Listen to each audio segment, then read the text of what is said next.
Hello guys, we are doing the try not to cry challenge. So I think this video is gonna be a little bit like heartbreakful. So if you guys are like really like sensitive and all that, click out, but leave a thumbs up, comment. I couldn't watch because I couldn't watch it. I think it has language. I don't know if it does. Okay. So yeah, guys, here we go. Let me put my thing a little bit smaller, my pop-out screen.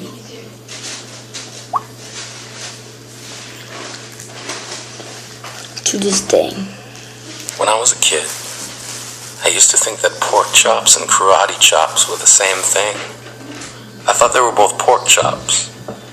And because my grandmother thought it was cute, and because they were my favorite, she let me keep doing it. Not really a big deal. One day, before I realized fat kids are not designed to climb trees, I fell out of a tree and bruised the right side of my body. I didn't want to tell my grandmother about it because I was scared I'd get in trouble for playing somewhere I shouldn't have been. A few days later, the gym teacher noticed the bruise and I got sent to the principal's office.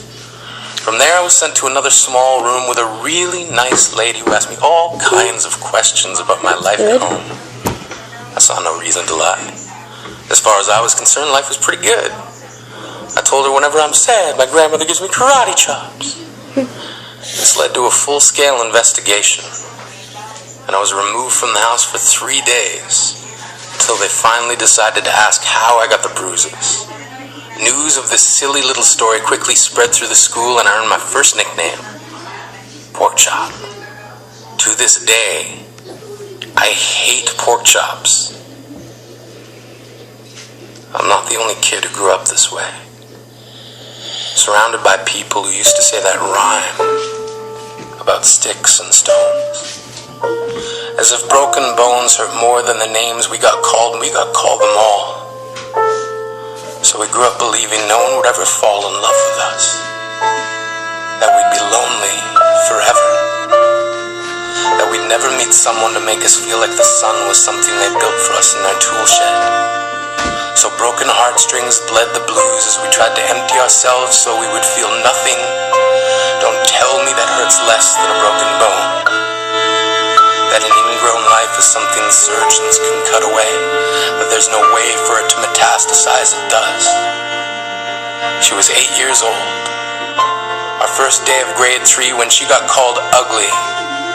We both got moved to the back of class so we would stop getting bombarded by spitballs.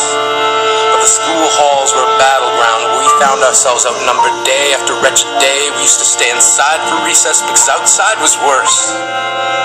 Outside we'd have to rehearse running away or learn to stay still like statues, giving no clues that we were there in grade 5. They taped a sign to the front of her desk that read, "Beware of dog."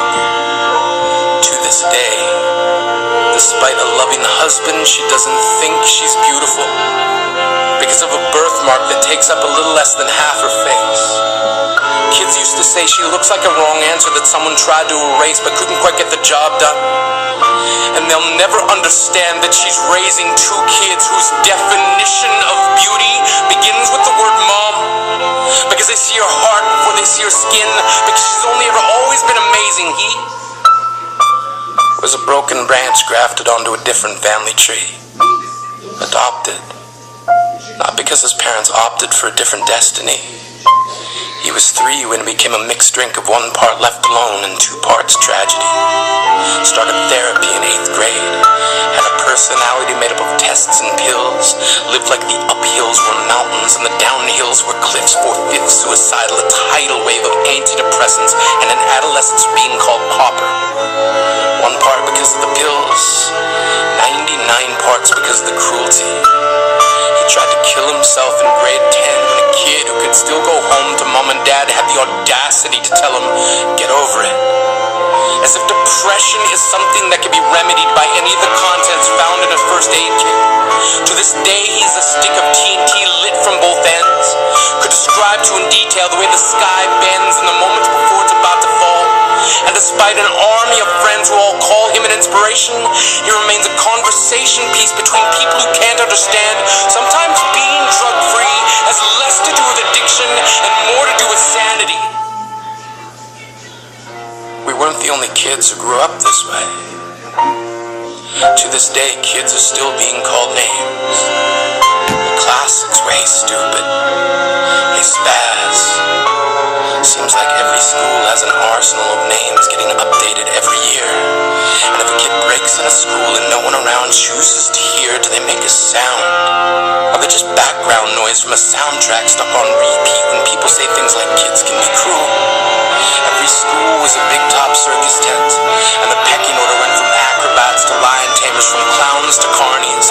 All of these miles ahead of who we were freaks. Lobster claw boys and bearded ladies. Oddities juggling depression and loneliness, playing solitaire, spitting the bottle, trying to kiss the wounded parts of ourselves and heal. But at night, while the others slept, we kept walking the tightrope. It was practice, and yes, some of us fell. But I want to tell them that all of this is just debris left over when we finally decide to smash all the things we thought we used to be. And if you can't see anything beautiful about yourself, get a better mirror. Look a little closer. Stare a little longer. Because there's something inside you that made you keep trying despite everyone who told you to quit. You built a cast around your broken heart inside of yourself. Decided they were wrong. Because maybe you didn't belong to a group or a clique. Maybe they decided to pick you last for basketball or everything. Maybe you used to bring bruises and broken teeth to show and tell but never told. Because how can you hold your ground if everyone around you wants to bury you beneath it? You have to believe that they were wrong. They have to be wrong. Why else would we still be here? We grew up learning to cheer on the underdog because we see ourselves in them. We stem from a root planted in the belief that we are not what we were called. We are not abandoned cars stalled out and sitting empty on some highway. And if in some way we are, don't worry. We only got out to walk and get gas. We are graduating members from the class of "We made it." Not the faded echoes of voices crying out names will never hurt me. Of course, they did. But our lives will only ever always continue to be a balancing act that has less to do with pain and more to do with beauty.